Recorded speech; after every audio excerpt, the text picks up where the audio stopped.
Perkenalkan, nama saya Hoyrul Salam. Pada kesempatan saat ini saya akan menjelaskan serta mempraktekkan tentang penulisan struktur kontrol PLSQL. Tujuan pembelajaran kita saat ini yaitu untuk dapat mengidentifikasi penggunaan dan macam-macam tipe struktur kontrol, kemudian dapat membuat perintah if, dapat menggunakan ekspresi case, dapat membuat dan mengidentifikasi macam-macam perintah perulangan, kemudian dapat menggunakan tabel logika, serta mengerti control block menggunakan nested loop dan label. Mengontrol alur eksekusi PLSQL. Alur logika dari statement yang dijalankan dapat kita ubah dengan menggunakan perintah conditional if dan struktur kontrol perulangan. Perintah if macamnya ada 3, yaitu yang pertama if, then, kemudian and if. Sini berisikan satu kondisi, itu apabila pada kondisi if tidak terpenuhi maka akan langsung keluar.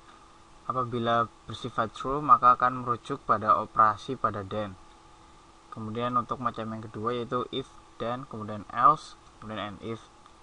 Sini berisikan kondisi yes no. Pada conditional if apabila bernilai true akan merujuk pada operasi yang terjadi pada then. Namun apabila false maka akan merujuk pada operasi pada operator statement else. Kemudian macam yang ketiga yaitu if, then, else if, and if. Sini dapat berisikan 2 atau 3 kondisi, yaitu kondisi pertama pada if, kemudian kondisi kedua pada else if, kemudian kondisi ketiga pada else. Itu apabila kondisi untuk if dan else if sama-sama tidak terpenuhi.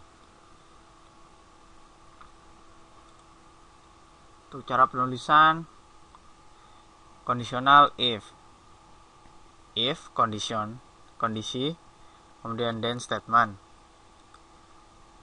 kemudian else.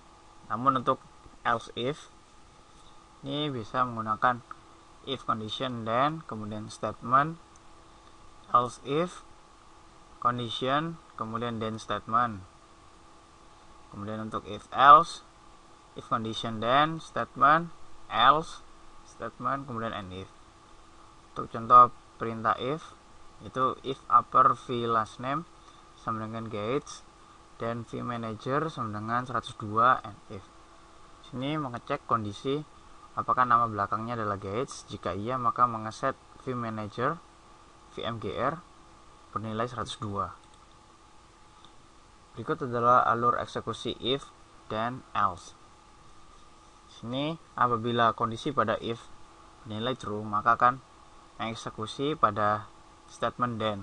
Namun apabila tidak akan mengeksekusi dari statement else. Contohnya ada sebagai berikut.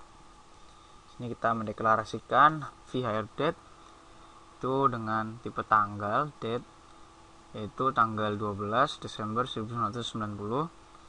Kemudian variabel v5 years dengan tipe boolean. Ini kita menggunakan perintah if month between sysdate, hire date dibagi 12 apakah lebih dari 5. Sini menunjukkan jarak bulan antara hari ini dengan hari awal masuk kerja dibagi 12, seperti mengecek apakah hire date-nya lebih dari 5 tahun. Kemudian statement then v5 years sama dengan true, atau else v5 years sama dengan false. Di sini apabila kondisi hire date lebih dari 5 tahun tidak memenuhi maka akan mengeset v5 years sama dengan true. Namun apabila kurang dari kondisi, yaitu apabila hire date-nya 1 sampai dengan 5 maka akan mengeset v5 years sama dengan false. Selanjutnya alur eksekusi perintah if, then, kemudian else if. Sini dapat 3 kondisi,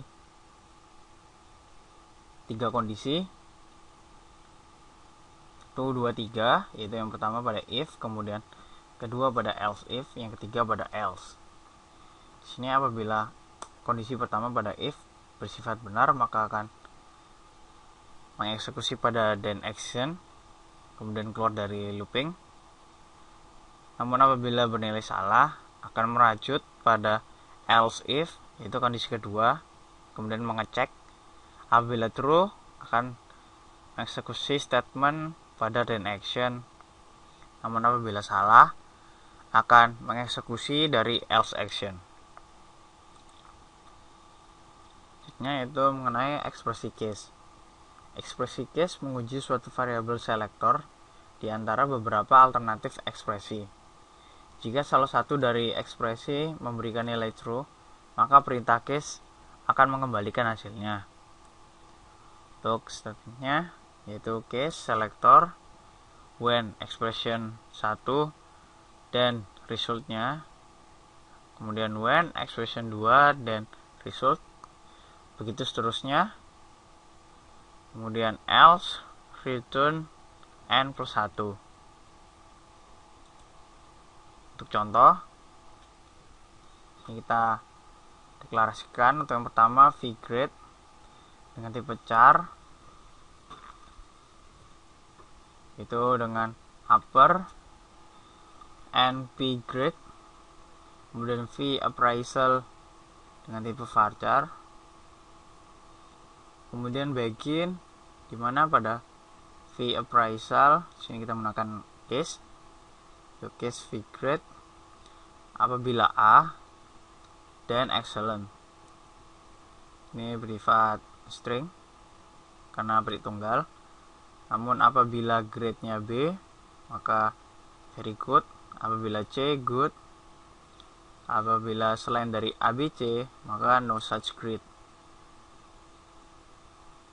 Maka setelah akan kita laksanakan DBMS output put line, maka akan menampilkan grade dengan v grade-nya apa. Apabila A, maka tertulis appraisalnya excellent. Namun B akan very good. Apabila C, good, atau D dan seterusnya, maka untuk appraisalnya kita akan menampilkan no such grade. Selanjutnya menangani nilai 0. Pada saat bekerja dengan nilai 0, kita harus menyadari aturan berikut. Yang pertama, pembandingan yang melibatkan nilai 0 hasilnya akan 0 pula. Kemudian peraturan yang kedua yaitu apabila melibatkan operator logika dengan nilai 0, maka akan menghasilkan nilai 0 pula. Kemudian aturan yang ketiga, pada perintah kondisional, jika suatu kondisi bernilai 0, maka perintah setelahnya tidak akan dijalankan. Untuk contohnya, di sini kita mempunyai dua variabel, yaitu x dengan nilai 5, y dengan 0. Kita menggunakan if x tidak sama dengan y, dan sini maka akan menghasilkan nilai 0. Itu bukan true. Karena false, maka perintah berikutnya tidak akan dijalankan. Untuk contoh yang kedua, apabila a-nya 0, untuk b-nya 0, kemudian perintahnya, komennya if a sama dengan b, dan di sini maka akan menghasilkan 0, bukan true. Maka perintah berikutnya tidak akan dijalankan. Next, berikut adalah tabel logika untuk AND, OR, dan NOT. Di sini untuk AND, apabila di antara keduanya salah satu bernilai false, maka otomatis akan mencari false. Kemudian untuk OR, apabila salah satu di antara keduanya bersifat true, maka yang diambil adalah true. Namun apabila not adalah kebalikan dari nilai tersebut. Apabila not true, false. Not false, true. Not null, tetap null. Next, kontrol iteratif perintah loop. Perintah loop mengerjakan kumpulan perintah secara langsung. Berikut ada 3 macam loop. Yang pertama basic loop, yaitu perulangan tanpa kondisi. Kemudian for loop, pengulangan berdasarkan nilai variabel counter, yaitu sudah berapa kali akan dikerjakan atau iterasinya. Ataupun macam yang ketiga yaitu while loop, yaitu perulangan berdasarkan suatu kondisi. Perintah exit digunakan untuk keluar dari loop. Pertama, basic loop. Untuk statementnya loop, kemudian statement, kemudian exit when condition, kemudian end loop. Sini exit dengan kondisi apabila memenuhi maka akan keluar dari looping. Berikut adalah contoh penggunaan basic loop. Sini kita mendeklarasikan vCountry ID CA, kemudian vLocation ID, kemudian vCounter 1, vCity sama dengan Montreal. Sini kita begin, kemudian kita select dari maksimum location ID, mencari nilai maksimum dari location ID, into masukkan ke dalam vLocation ID, variabel yang baru kita bentuk, from location dari tabel location, where country ID sama dengan vCountry ID. Jadi di sini mengambil nilai maksimal dari location ID ke dalam vLocation ID dari tabel location, dimana ketika country ID yaitu CA sama dengan country ID pada tabel location. Sini kita tampilkan loop yaitu insert into location. Ini kita menambahkan pada tabel location, yaitu kita menambahkan pada kolom location ID, city dan country ID yang berisi nilai dari untuk location ID-nya vLocation ID plus vCounter. vCounter yaitu jumlah 1. Jadi untuk yang pertama kita tambah 1 untuk setiap location ID-nya. Kemudian vCity kita masukkan city. vCity merupakan Montreal. Kemudian vCountry ID yaitu CA. Kemudian terjadi increment untuk vCounter yaitu vCounter plus 1. Maka plus yang semula 1 kemudian apabila masuk dalam looping 2, 3 dan seterusnya. Kemudian exit when vCounter lebih dari 3.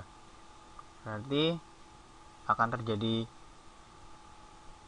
2 kali putaran, yaitu untuk yang pertama, kemudian looping lagi 2 masih dijalankan, 3 masih dijalankan, maka untuk yang keempat untuk vCounter 4 tidak dapat dijalankan dan keluar dari looping. Selanjutnya yaitu while loop. Untuk statement dari while loop itu sendiri yaitu while, kemudian condition, kemudian loop, kemudian statementnya, kemudian end loop. Untuk contohnya, ini kita sebuah deklarasi sama seperti yang sebelumnya. Namun di sini untuk while-nya kita tampilkan langsung kondisi untuk pengeluaran, yaitu vCounter kurang dari sama dengan 3. Jadi selama dia vCounter dari 1 sampai dengan 3 maka akan dieksekusi, namun apabila 4 akan keluar otomatis dari looping. Next, looping yang keempat, looping yang ketiga yaitu for loop. Untuk penulisannya yaitu for, kemudian counternya in receive, kemudian lower bound dengan upper bound loop, kemudian statementnya, kemudian end loop. Untuk penggunaannya di sini kita menggunakan for i I adalah sebagai counter, yaitu iterasi. Kemudian in,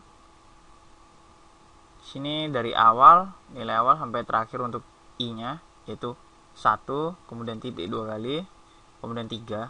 Berarti akan looping selama i-nya 1 sampai dengan 3. Yang dimana tiap putarannya akan bertambah. Jadi apabila sampai ke 4 akan keluar dari looping. Next, untuk petunjuk umum penggunaan looping, itu yang pertama, gunakan basic loop jika perintah dalam loop harus dijalankan sedikitnya sekali. Kemudian gunakan while loop jika setiap kali perulangan ada kondisi yang harus dievaluasi nilainya pada setiap iterasi. Kemudian untuk for loop dapat digunakan jika jumlah iterasi diketahui. Untuk lebih memahami untuk pembelajaran kita saat ini, mari kita mencoba untuk mengerjakan latihan soal berikut ini. Untuk yang nomor 1, jalankan script lab04_1.sql untuk membuat tabel message. Kemudian tulis PLSQL untuk menyisipkan bagian ke dalam tabel message. Untuk A, masukkan bilangan 1 sampai 10 kecuali bilangan 6 dan 8. Kemudian jalankan commit sebelum akhir dari blok. Kemudian tampilkan data pada tabel message untuk melihat hasilnya.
Nomor 2, buat blok PLSQL untuk menghitung nilai komisi pegawai berdasarkan gaji. Untuk kriteria A, gunakan perintah define untuk menampung nomor pegawai, yaitu employee ID. Kemudian, jika gaji pegawai kurang dari 5.000, maka nilai bonus yang diterima 10% dari gaji. Namun jika gaji pegawai antara 5.000 dan 10.000, maka bonus yang diterima 15% dari gaji. Kemudian, jika gaji pegawai melebihi 10.000, maka bonus yang diterima 20% dari gaji. Kemudian, jika gaji pegawai 0, maka bonus yang diterima 0. Untuk catatan, sertakan set verify off pada program yang Anda buat.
Yang selanjutnya nomor 3 itu buat tabel IMP yang merupakan replika dari tabel employees.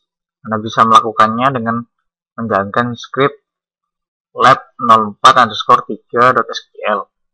Kemudian tambahkan kolom baru yaitu stars yang bertipe varchar 2 dengan panjang 50 pada tabel IMP untuk menyimpan nilai asterisk atau bintang.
Selanjutnya nomor 4 itu buat blok PLSQL untuk memberikan hadiah pada pegawai dengan menampilkan tanda asterik pada kolom star untuk setiap 1000 dari gaji yang dimiliki. Kemudian simpan program dengan nama p4s4.sql dengan mengklik tombol save script. Untuk kriteria A, gunakan perintah define untuk mendefinisi tabel yang menyimpan nomor pegawai yaitu employee ID. Kemudian lewatkan nilai dari blok PLSQL melalui variabel substitusi di SQL plus. Itu define p_mno sama dengan 104. Kemudian inisialisasi variabel v_asterisk sama dengan 0. Kemudian tambahkan asterisk ke string untuk setiap 1000 dari jumlah gaji pegawai. Kemudian update field star untuk menampung jumlah asterisk sesuai jumlah gaji. Kemudian jangan lupa memberikan perintah commit. Kemudian kriteria ke-6, jalankan perintah untuk nilai define p_mno 174 dan 176. Untuk terakhir, tampilkan baris data dari tabel IMP untuk memeriksa apakah program sudah dijalankan dengan benar.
Demikian untuk pembelajaran kita saat ini, yaitu mengenai penulisan struktur kontrol pada PLSQL. Terima kasih telah menyaksikan. Terima kasih.